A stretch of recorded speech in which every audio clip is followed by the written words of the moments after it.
ఇప్పుడు అమ్మగారు షూటింగ్స్ లేనప్పుడు మధ్య మధ్యలో ఖాళీ వస్తుంది, ఇంట్లో ఉన్నప్పుడు మీతో ఎలా గడిపేవారు?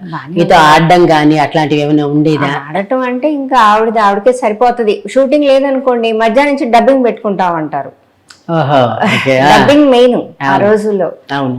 అసలు ఎప్పుడైనా వర్షాకాలం వచ్చిందంటే కొంచెం దగ్గు జలుబు ఈ ట్రావెలింగ్కి వచ్చారనుకోండి, ఏమో డబ్బింగ్కి ఎప్పుడు కాల్ షీట్, అది మళ్ళీ ఆ కాంబినేషన్స్ దొరకాలి. కరెక్ట్ అండి. చాలా కష్టంగా ఉండేది ఆవిడకి. సో అట్లా అదొకటి ఉండేది. ఇట్లా మళ్ళీ అడ్జస్ట్మెంట్స్, నైట్ షూటింగ్స్ ఉండేవి. కాదే ఉండేవారు ఇంట్లో ఉంటే ఆవిడ అప్పడాలు ఆవిడే చేసుకుంటారు. పెసరపప్పు అప్పడాలు ఇసిరిచ్చి ఇక్కడికి కూడా హైదరాబాద్ వచ్చిన తర్వాత కూడా నాగేశ్వరరావు గారికి అన్నపూర్ణమ్మ గారికి చాలా ఇష్టం. ఓపిగ్గా ఒత్తేవారు, చేసేవారు, కూర్చొని చేసుకుంటది ఆమె. అసలు వంట విషయంలో అసలు కాంప్రమైజింగే ఉండదు. రోజు వంట ఆవిడేనండి? లేదండి, ఆవిడే వంట మనిషి అనేది ఒక అమ్మాయి, ఎందుకంటే కట్ చేయటానికి అంట నచ్చదండి ఆవిడకి. ఒక పట్ట పద్ధతిగా ఉండాలన్నమాట. ఓకే, ముక్కలు కూడా సమాంతరంగా ఉండాలి. మళ్ళీ సైజులు తేడా రాకూడదు, కొలిస్తే సమానంగా. చాలా. మీరు ఎప్పుడు తరిగి పెట్టారా? తరిగి దెబ్బలు తిన్నారా? తిట్లు మటుకు బాగా తింటాం. చాలా అవన్నీ ఉన్నాయి.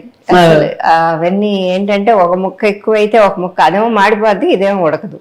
ఏంటి పని జరుగు అని ఆవిడ చూపించేవారు. మళ్ళీ చివరి దాకా కూడా ఆ కర్ర పట్టుకుని కూడా వంటగదిలోకి వచ్చి తోటకూర నేను కోసుకుంటా, వద్దమ్మా నేను చేసి పెడతా, సరిగ్గా ఎల్లుల్లిపాయలై, అస్సలు ఆ విషయాల్లో ఆవిడేం కాంప్రమైజ్ అవ్వరు అస్సలు. ఆ ఇంత తిన్నా అంత తిన్నా కరెక్ట్. ఆవకాయ పచ్చళ్ళతో సహా పట్టేవారు. 100 ఆవకాయ పట్టేవారు ఆవిడే. ఇంత పెద్ద క్యాన్కి అక్కిట్లా కింద వేసి బాగా కలిపి ముక్కలు 2 చేతులతో కలిపి ఎవ్వరు వస్తే వాళ్ళకు వసేసా. అందుకని అంత ఎక్కువ కలిపి ఉంచేవారు అనమాట. అడుగుతారు షూటింగ్కి వెళ్ళినప్పుడు, ఏమ్మా పట్టావా ఆవకాయ, రేపు వచ్చి తీసుకెళ్ళరా, అంతే. ఆ కార్లోనే ఉండేది. లేకపోతే కెమెరామ్యాన్కి ఇవ్వాలంటే రే వాళ్ళకి ఇవ్వండిరా, ఇవ్వండిరా. అసలు ఇంకా ఒకళ్ళు ఏంటండి, చంద్రమోహన్ గారి నుంచి ఎప్పటి నుంచో అసలు కృష్ణరాజు గారు ఏంటి, అసలు ఆ రోజుల్లో అందరూ. కృష్ణరాజు గారి భార్య సీతమ్మ ఉండేవారు, ఆవిడకి కూడా బాగా అటాచ్మెంట్. బాగా నాకు చిన్నపిల్లనప్పుడు, అంటే సినిమాల్లోనే కాకుండా విడిగా కూడా ఆవిడ మొత్తం అందరికి అమ్మా బామ్మ లాంటి వాళ్ళే. వంట విషయం, పచ్చళ్ళు, అన్ని రకాల పచ్చళ్ళు పట్టుకునేది. మనం పడితే నచ్చదు, ఎవరైనా బయట వాళ్ళు ఇచ్చినా తిందు, అవి అక్కడే ఉంటాయి. ఆవిడే చేసుకోవాలి. చాలా పట్టుదల, కొన్ని విషయాలు మట్టుకు చాలా పట్టుదల. ఏదైనా ఒక మాట తేడా వచ్చినా ఊరుకోదు. ఎప్పుడైనా అలాంటి సందర్భం గుర్తుందా మీకు ఏమైనా? చాలా ఉన్నాయండి, 1 2 చాలా సందర్భాలు ఉన్నాయి చెప్పుకుంటూ పోవాలంటే. ఒకటి ఎగ్జాంపుల్ కోసం ఉన్నాయి చాలా ఉన్నాయి. అంటే ఏదైనా కాల్ షీట్ల విషయంలో తేడా వచ్చింది అనుకోండి, ఎవరితో అయినా ఒప్పుకునేవారు కాదు. ఎందుకు అందరిని ఇబ్బంది పెట్టాలి, మనం కరెక్ట్గా ఉండాలి, కాంటే వదిలేసుకుంటా ఆ మూవీ అనేవారు. చాలా విషయాలు అట్లా ఉండే. మురళీమోహన్ గారి సినిమాలు కూడా 1 2 అట్లా వదిలేశారు అప్పట్లో.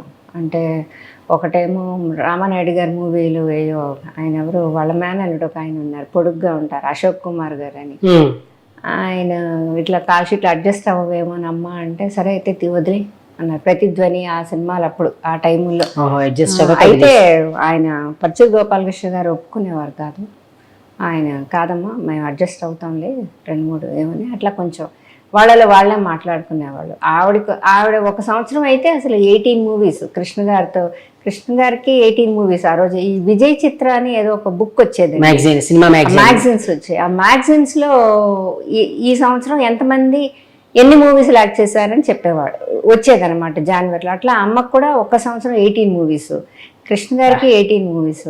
అంటే ఎంత బిజీగా ఉందో చూడండి.